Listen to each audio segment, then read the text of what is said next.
नरे लखन सिया राम चंद्र की जय, पवन सुत हनुमान की जय, माँ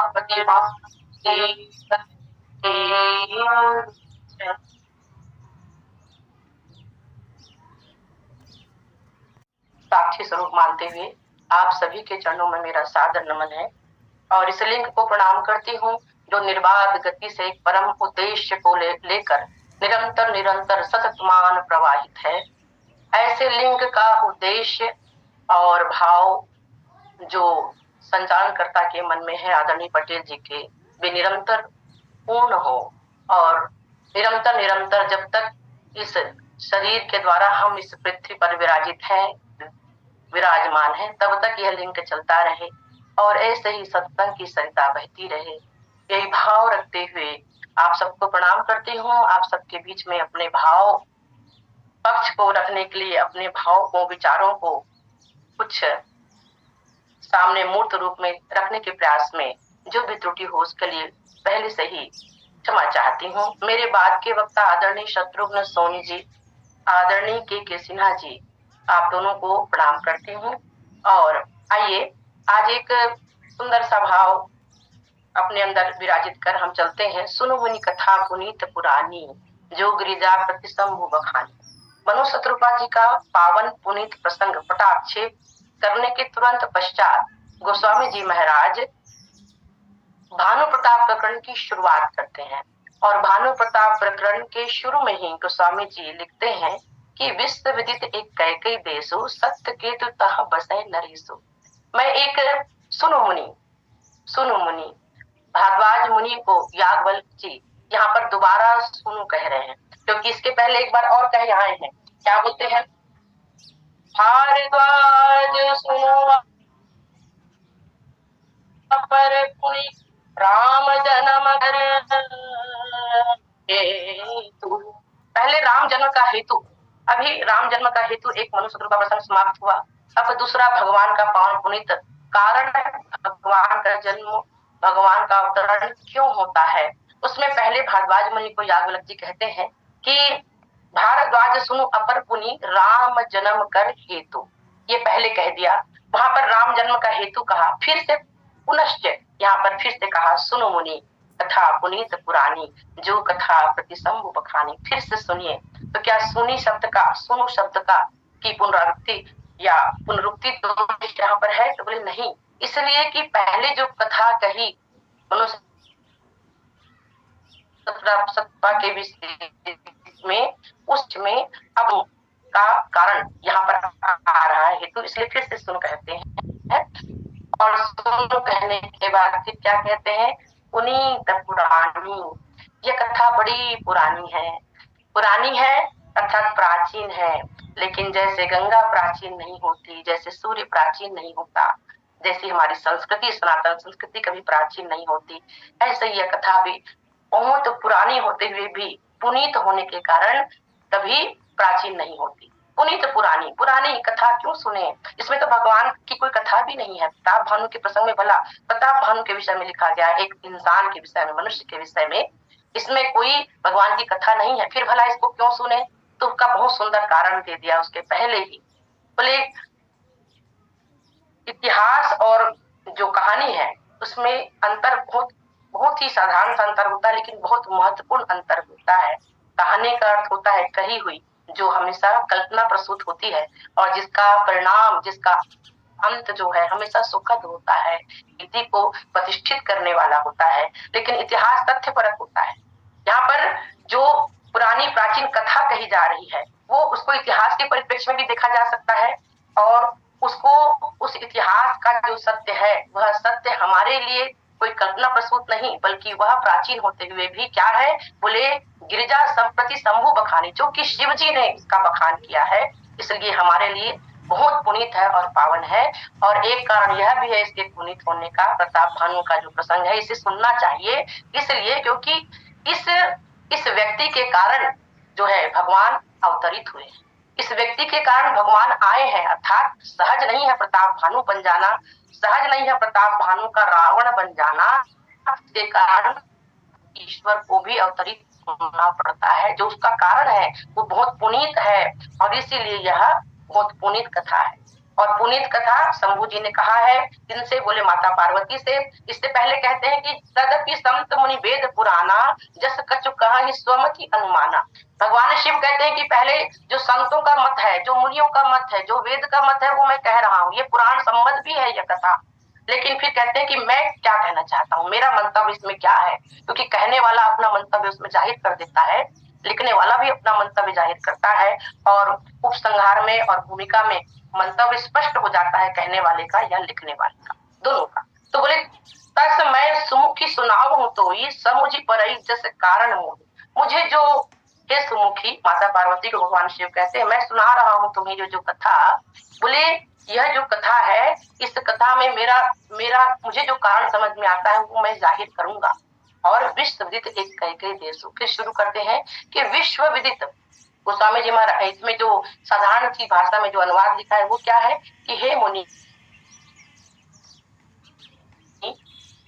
पवित्र और प्राचीन कथा सुनो जो शिव जी ने श्री पार्वती जी से कही थी। संसार में प्रसिद्ध एक कैकेयी देश है और वह नीति का खजाना, तेजस्वी, सुशील और बलवान था। उसके 2 वीर पुत्र हुए जो सब गुणों के और महारणधीर थे। यह कथा, और बोले इसमें विश्व विदित सबसे पहले शब्द आया है। विश्व विदित, पूरे विश्व को जो में जो प्रसिद्ध है वह कैकेयी नाम का एक देश है। अब इस प्रसंग की शुरुआत जहां से हो रही है, मनु शत्रुपा के प्रसंग के तुरंत पश्चात यह प्रसंग शुरू होता है और उसके पश्चात ये प्रसंग जो है प्रताप भानु का प्रसंग कई कल्पों में अलग अलग भाव से उदित हुआ है, अलग अलग भाव से इसका कारण और इसका निवारण कहा गया है। रावण बनना, बोले क्या केवल एक नर, यहाँ पर प्रताप भानु रावण बनता है, क्या केवल एक नर जो है वो रावणत्व को प्राप्त होता है? गुरुदेव किंकर जी कहते हैं कि रावण नहीं, रावणत्व हमारा शत्रु है। रावण नहीं, बोले रावणत्व ही हमारा शत्रु है। और रावणत्व को प्राप्त किस ढंग से व्यक्ति हो जाता है, एक इंसान कैसे रावणत्व उसके अंदर आ जाता है, इसका यहाँ पे बहुत सुंदर सा वर्णन किया गया है। लेकिन इसमें एक बात यह भी है, बोले 4 कल्प की कथा, और 4 कल्प की कथा में एक जय विजय, एक नारद मोह प्रसंग में रुद्रगणों का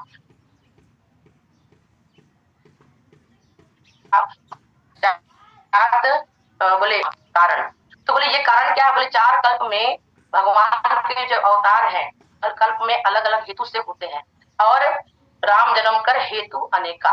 तो जब एक क्षीरसाई विष्णु जी है, श्रीमन नारायण, एक वैकुंठवासी विष्णु जी है।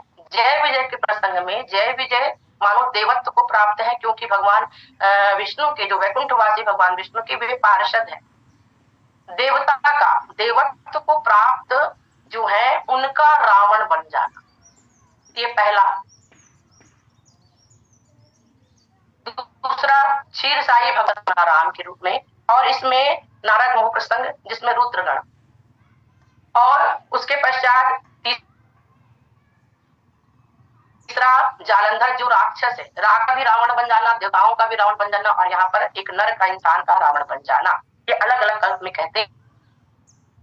तो यहाँ पर जो कथा कही गई है राम में, जो कि रामचरितमानस जो है सब ग्रंथन को रस लगभग 335 ग्रंथों का अध्ययन करने के पश्चात गोस्वामी जी ने रामचरितमानस का जो है अनुवाद, जैसा कि वो अपने आप को बताते हैं अनुवादक, वो उन्होंने किया था। तो सभी ग्रंथों और पुराणों का अध्ययन करने की आवश्यकता नहीं पड़ती, बहुत सी कथाओं को उन्होंने संकेत रूप में दे दिया है।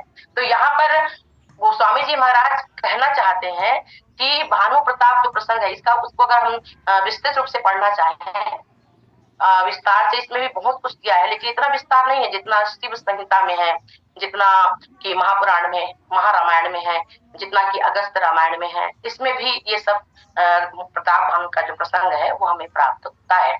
और शिव संहिता में तो स्पष्ट लिखा हुआ है कि प्रतापी राघव सखा भ्राता तै सहि रावण राघवेन तथा साक्षात् साकेतावती दीर्यते। बोले राघवेन, भगवान राघव का जो चरित्र, जो उजागर हुआ है रामचरितमानस में। बोले जिस कल्प की ये कथा यहाँ पर लिखी हुई गोस्वामी जी संकेत करते हैं। बोले क्या? शिव संहिता में जैसा कि लिखा हुआ है कि प्रतापी जो सखा है, प्रतापी नाम का जो सखा है वही प्रताप भानु बनता है, और वही जो है फिर रावण बनता है। वही भ्राता नहीं सा ही रावण, वही रावण है।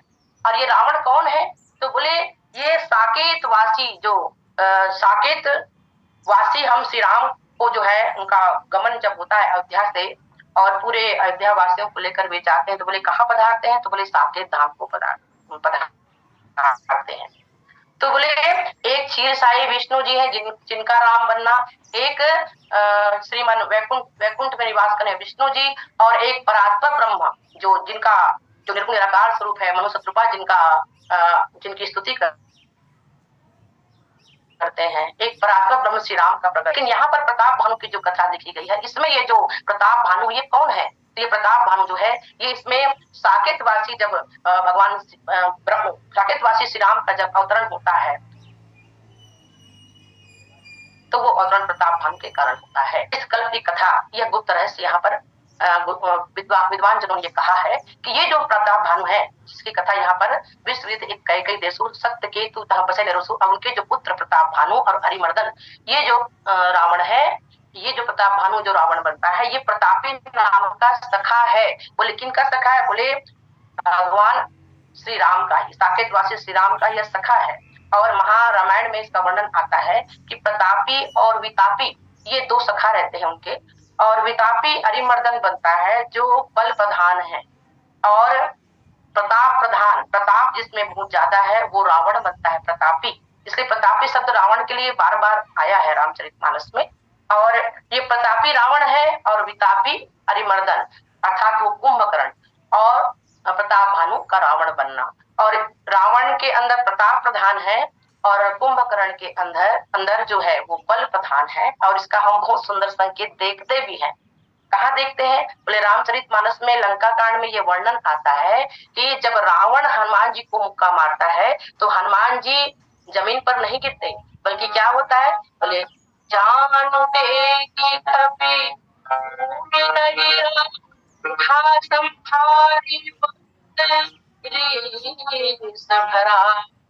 घुटनों पर आते हैं हनुमान जी की जो मुद्रा है उस आसन में हनुमान जी आ जाते हैं। लेकिन क्योंकि रावण के अंदर प्रताप है, लेकिन कुंभकर्ण जो है रावण से ज्यादा बल में है, और इसलिए जब कुंभकर्ण मारता है हनुमान जी को तो गोस्वामी जी को लिखना पड़ा है लंका कांड में कि पुनि उठिते ही मारियो हनुमंता घूर्मित भूतल परे तुरंता। हनुमान जी चक्कर खाकर जमीन में गिर पड़े। और ये दोनों वही प्रतापी और वितापी हैं जो भगवान के सखा है। भगवान ही ये कारण यहाँ पर क्या है उस प्रताप भानु के बारे में बहुत एक मत यह भी है कि यह जो प्रताप भानु है यह भगवान की इच्छा से और भगवान की आज्ञा से एक बार गेंद की खेल में बहुत अच्छा प्रदर्शन करता है यह प्रतापी। तो भगवान इसको आज्ञा देते हैं कि तुम जाओ और जा करके बोले धरती पर तुम ब्राह्मणों के श्राप से तुम रावण बनोगे और फिर मैं तुम्हारे साथ कुछ रण क्रीड़ा करना चाहता हूँ, तुम्हारे साथ कुछ रण लीला करना चाहता हूँ। एक कारण भगवान की आज्ञा, भगवान की इच्छा से जो है यहाँ पर प्रताप भानु का प्रसंग शुरुआत जो होती है ये वो प्रतापी रावण है। कारण यह भी है कि 3 जन्म का श्राप मिला था जय विजय को। और बोले इस रामचरितमानस में वर्णन आता है कि लंका कांड दोहा क्रमांक 102 में जब भगवान 31 बाण चलाते हैं और 31 बाण जब चलाते हैं और रावण की जब मृत्यु होती है तब वहां पर गोस्वामी जी क्या लिखते हैं कि तासु तेज समान प्रभु आनन हर्षि देखी शंभु चतुरान। ब्रह्मा और विष्णु ब्रह्मा और शिव जी जो है देखकर हर्षित होते हैं कि रावण के शरीर जो तेज निकलता है वो तेज जाकर ताज समान भगवान में जाकर समाहित हो जाती। एक बार जाकर जलनिधि मोह जाई हो ये तल जिमी जीव हरिबाई, एक बार अगर नदी जाकर सागर में विलीन होती है तो फिर दोबारा वहां से और नहीं निकलती।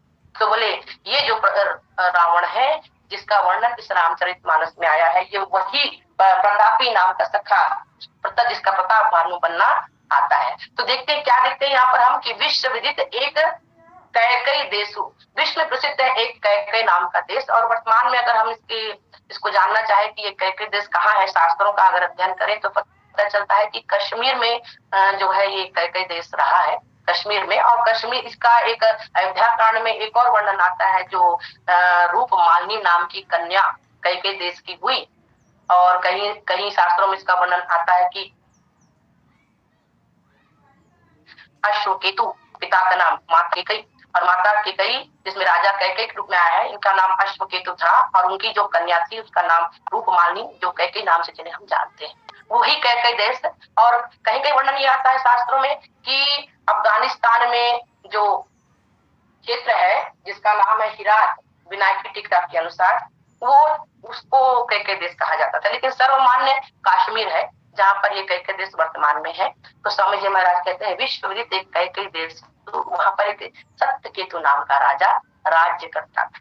सत्यकेतु, और ये सत्यकेतु और कैकई दोनों के लिए विश्व विदित शब्द आया, दोनों के लिए। दोनों विश्व प्रसिद्ध थे उस समय।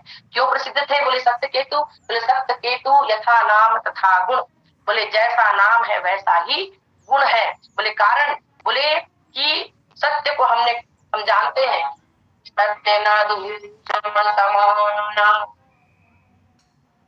सत्य जैसा और कोई धर्म नहीं।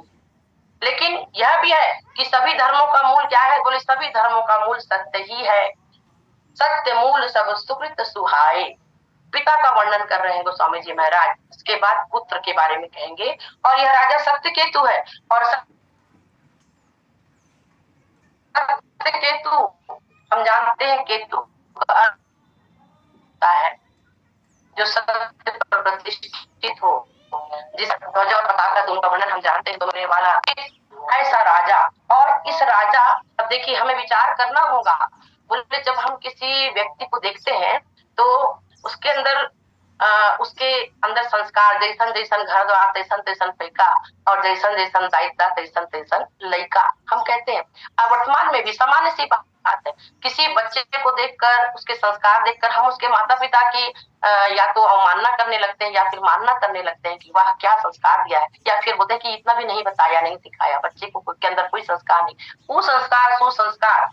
गोस्वामी जी महाराज प्रताप भानु के बारे में बताने के लिए, प्रताप भानु का एक जन्म फिर दूसरा जन्म, पूरा रामचरितमानस, बोले कैसे एक इंसान जो है उसके अंदर इतनी, बोले हम हमारी जब मृत्यु होती है तो मृत्यु में हम अपने तमाम जो चित्त में हमारे जन्म जन्म के जो संस्कार है, जन्म जन्म अभ्यास चित्त अधिक अधिक लपटाई, अपने संस्कारों को लेकर जीव यात्रा कर, अपने समस्त संस्कारों को लेकर जीव की है। इसलिए तो हम अपने वर्तमान को सुधारना चाहते हैं, और वर्तमान हमारा सुधरता है तब हमारा भविष्य सुधरता है, तब हमारे दूसरे जन्म सुधरते हैं। जो आने वाले हमारे होने वाले जो जन्म है वो सारे जन्म हमारे सुधरते हैं। तो क्या कारण है कि सत्यकेतु जैसा राजा और उसका पुत्र प्रताप भानु, वहां पर लोग ढूंढने लगते हैं कि कारण क्या है कि दूसरे जन्म में यह रावण बनता है। एक कारण तो यही है कि प्रभु की इच्छा है, प्रभु की आज्ञा है, प्रभु की लीला है। उस लीला में जो व्यक्ति अगर माध्यम बनता है वो तो साधारण नहीं हो सकता ना। क्योंकि रावण के बारे में ये वर्णन आता है कि अभी प्रताप भानु के रूप में गोस्वामी जी महाराज ने वर्णन किया है कि रावण जो है वो प्रताप भानु के रूप में एक एक यज्ञ को कई कई प्रकार से किया करता था, हजारों हजारों प्रकार से एक एक यज्ञ किया करता था। इतना पुण्य प्रताप।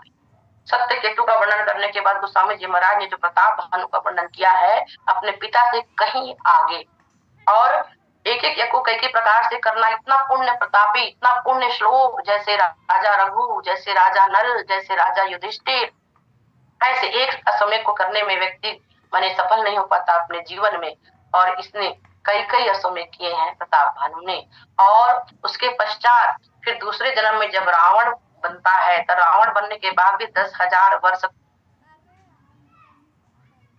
रावण ने तपस्या की है, कठिन तपस्या, कितना कर्म उसने संचित, पुण्य कर्म उसने संचित किया है, तब जाकर रावण बना है।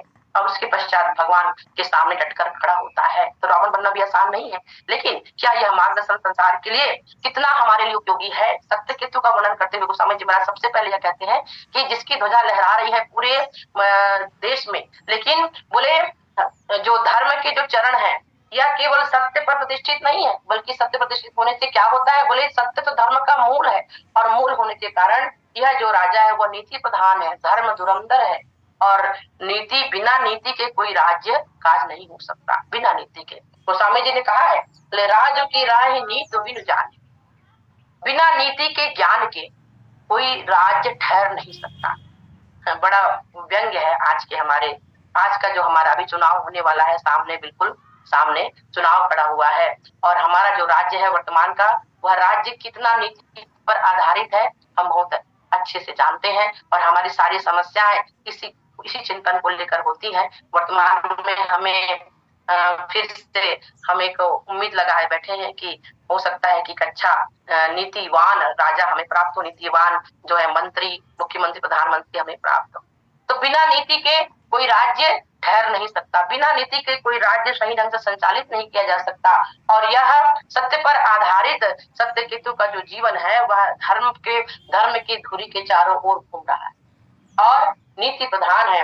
वैसे कहा गया है कि प्रगट चारि पद धर्म के, कलि मोह एक प्रधान, रामचंद्र की जय। तो बोले तीनों का जो तेज है, बोले नेटवर्क प्रॉब्लम पता नहीं कैसे हो रही है, तो तेज बलशील तीनों, और ये तीनों तेज बलशील और बल, ये चारों जो है गुण किसमें पाए जाते हैं, बोले लोकपाल में पाए जाते हैं। पंच लोकपाल 10 दिक्पाल का पूजन होता है नवग्रह के साथ जब हम कोई भी कर्म कांड करते हैं। तो सत्य केतु के राज्य में बोले ये लोकपाल जो है, लोकपालों के अंदर जो दिव्य गुण पाए जाते हैं, वो चारों गुण जो है लोकपालों में दिखाई देते हैं। लोकपालों के अंदर के जो गुण है वो राजा सत्य केतु में दिखाई पड़ते हैं।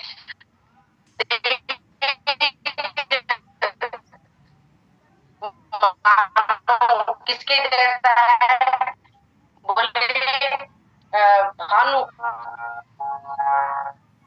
अग्नि का तेज, सूर्य का तेज है, रामायण में गोस्वामी जी ने संदेश से माने प्रताप जो है वह सूर्य का होना चाहिए, और ये सब गुण उनके अंदर दिखाई पड़ते हैं, और पवन तनय जैसा बल दिखाई पड़ता है। और ये सब गुण होने के बाद फिर उसके बाद वर्णन कर देने के बाद गोस्वामी जी महाराज फिर लिखते हैं कि जिसका पिता ऐसा हो उसका पुत्र कैसा होना चाहिए, बोले जैसा पिता है वैसा ही पुत्र होना चाहिए।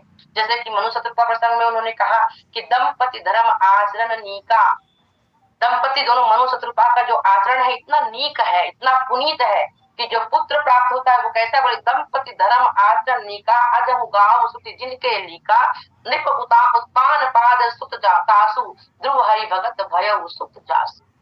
चूक कहाँ पर हुई है, चूक कहाँ पर हुई है कि इतना श्रेष्ठ पिता, और जैसा उत्तम पिता वैसे ही उत्तम संतान प्राप्त होनी चाहिए, और हुई भी। प्रताप भानु का जो वर्णन आता है, जैसे मनु शत्रुपा को जो है श्रेष्ठ संतान की प्राप्ति हुई, वैसे ही राजा सत्यकेतु को भी श्रेष्ठ संतान की प्राप्ति होती है।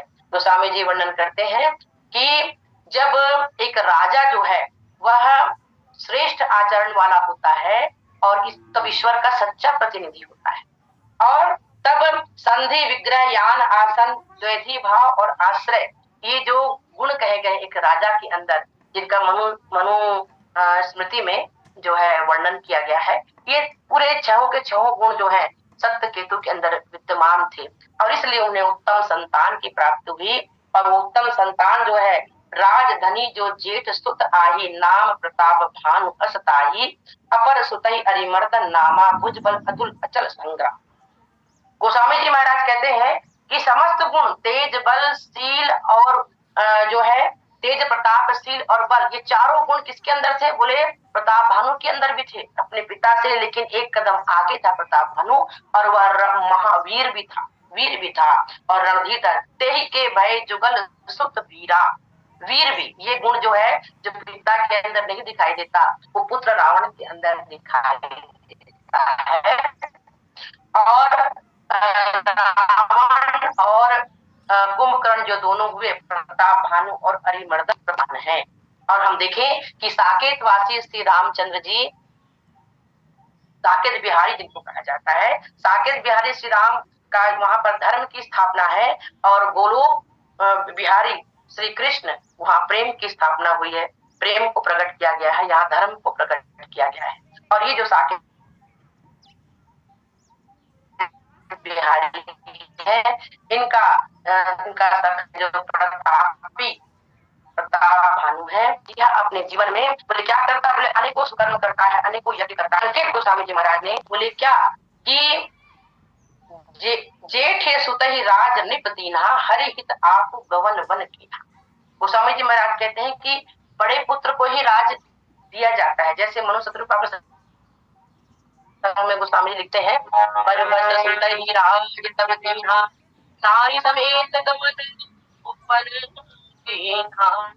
बरबस राज्य सुत ही तब दीना, नारी समेत गवन वन।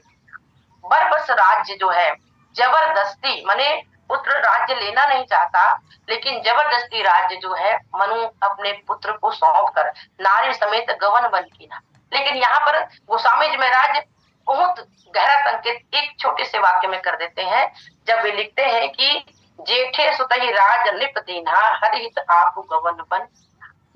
बड़ा पुत्र जानकर, योग्यता में जिसे महारत हासिल है ऐसा जानकर, योग्य पुत्र है ऐसा जानकर सत्यकेतु जो है अपने बड़े पुत्र प्रताप भानु को राज्य देते हैं और उसके द्वारा किसी इंकार की का कोई संकेत प्राप्त नहीं होता।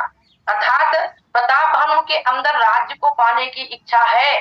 गोस्वामी जी महाराज एक छोटी सी पंक्ति में इस बात का संकेत करके यहीं पर जो बाद में प्रताप भानु के बाद फिर रावण के रूप में जो उसका विनाश होता है और जो उसका निरंतर जो है कहना चाहिए पतन होता है, उसका संकेत यहीं पर गोस्वामी जी महाराज दे देते हैं कि मन में इच्छा है राजा बनने की, और राजा बनने की इच्छा है इसलिए पिता के कहने पर इनकार नहीं करता प्रताप भानु जो है, और फिर राजा स्वीकार कर लेता है। वो एक बात कह भी लेते हैं कि अपने केवल कैकेयी देश में जो है वो सत्यकेतु राजा राज्य करते थे, लेकिन जब प्रताप भानु राजा बना और सप्तद्वीप में इसने राज्य किया।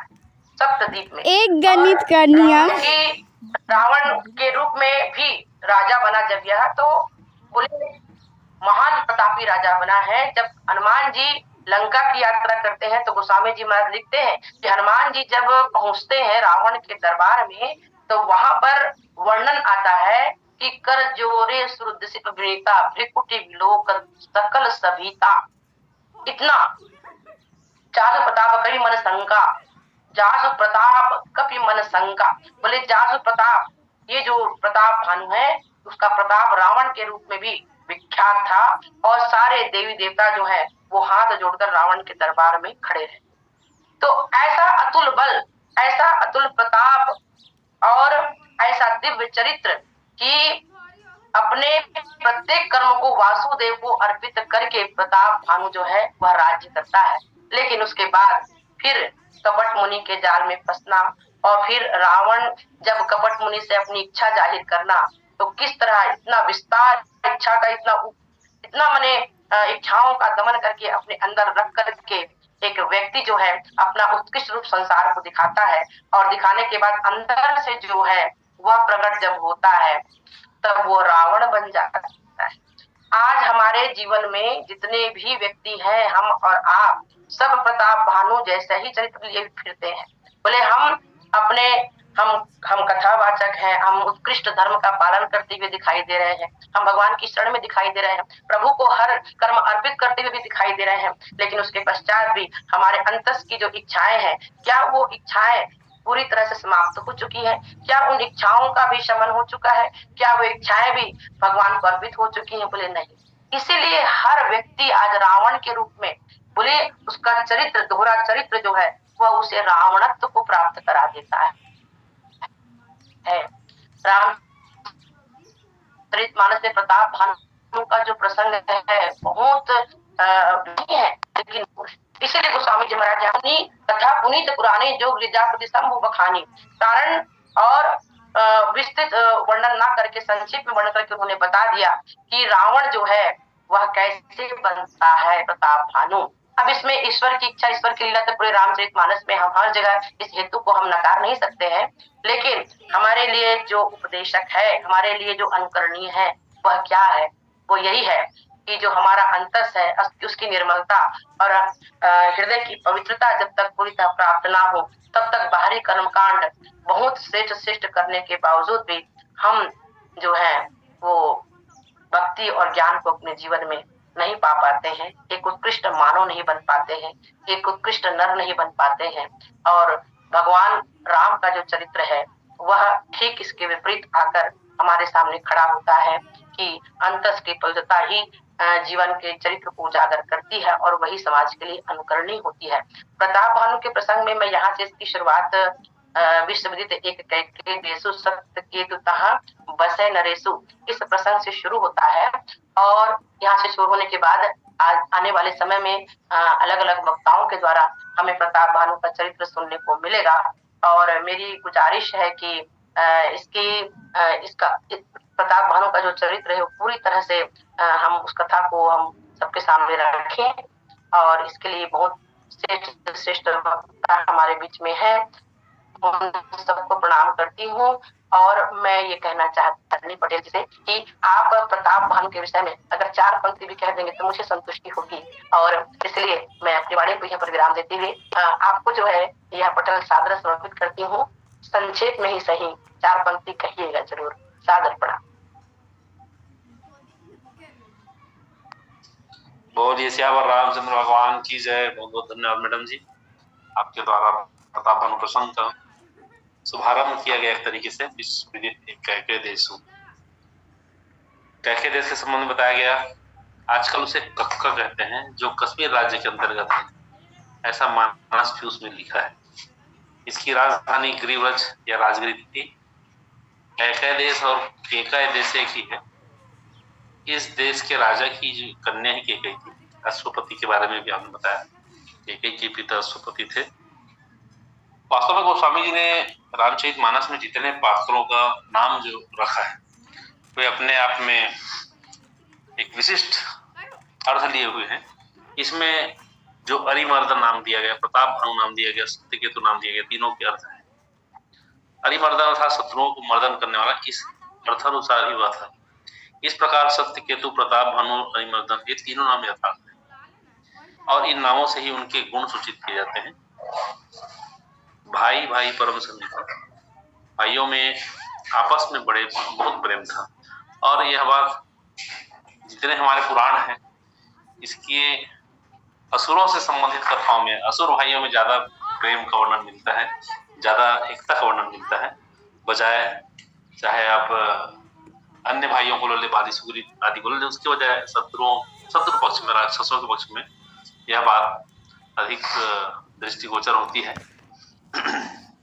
प्रताप भानु ये यदि समग्र चरित्र का वर्णन किया जाए, इसको पढ़ा जाए, यदि विस्तार से गंभीरता पूर्वक पढ़ा जाए, तो जितना समाज में जो दिखावटी प्रवृत्ति के लोग हैं वही प्रताप भानु हैं। देखने से तो ऐसा लगता है कि प्रताप भानु बहुत ही धर्मात्मा राजा है और जिसको किसी प्रकार की कोई आकांक्षा नहीं थी, पर कपटी मुनि के समक्ष जब वह वरदान मांगता है, जरा मरण हित रहित तनु, और कब तक, तो असंख्य समय तक, आदि काल तक, जब तक इस सृष्टि विकास न हो तब तक के लिए राज्य मांगता। तब पता चलता है व्यक्ति की यही प्रवृत्ति होती है कि वो कितना भी दिखावा करे, पर जब वो बहुत गुस्से में होता है या बहुत प्रसन्न होता है तब उसकी असलियत सामने आती है। प्रताप भानु के प्रसंग हमें देखने को मिलता है। यद्यपि सरसरी तौर पर देखा जाए इस प्रसंग को, तो प्रताप भानु ब्राह्मणों को बुलाता है और ब्राह्मणों के द्वारा आकाश होने के माध्यम से जो श्राप दिया जाता है। श्री रामचरितमानस में 6 आकाशवाणियों का वर्णन है, इसमें 3 बालकांड है, बाकी 3 आप सभी से निवेदन बचेंगे। 6 आकाशवाणी है श्री रामचरितमानस में। तो ऐसा लगता है कि इसमें राजा कोई दोष नहीं था, बाद में यह कहा भी जाता है, लेकिन उसकी जो लालसा है यह प्रताप भानु के लिए बहुत घातक सिद्ध होती है। और इस चरित्र के माध्यम से यह बताया गया कि व्यक्ति कितना महत्वाकांक्षी होता है। प्रताप भानु उसी विंध्याचल के गंभीर वन में शिकार करने के लिए जाता है और एक बार शिकार चूक जाने पर वह यह नहीं सोचता कि चलो इस बार शिकार चूक गया तो वापस हो जाऊं, बल्कि उसकी जो महत्वाकांक्षा है कि शिकार निशाना आखिर चूका कैसे, और इसी चक्कर में वह काल केतु के चक्कर में फंस जाता है। आपको सुनने वाले जितने भी श्रोताजन हैं उन सभी के प्रति आभार, आपके प्रति पुनः आभार, बहुत बहुत धन्यवाद। बोलिए श्यावर रामचंद्र भगवान की जय। राम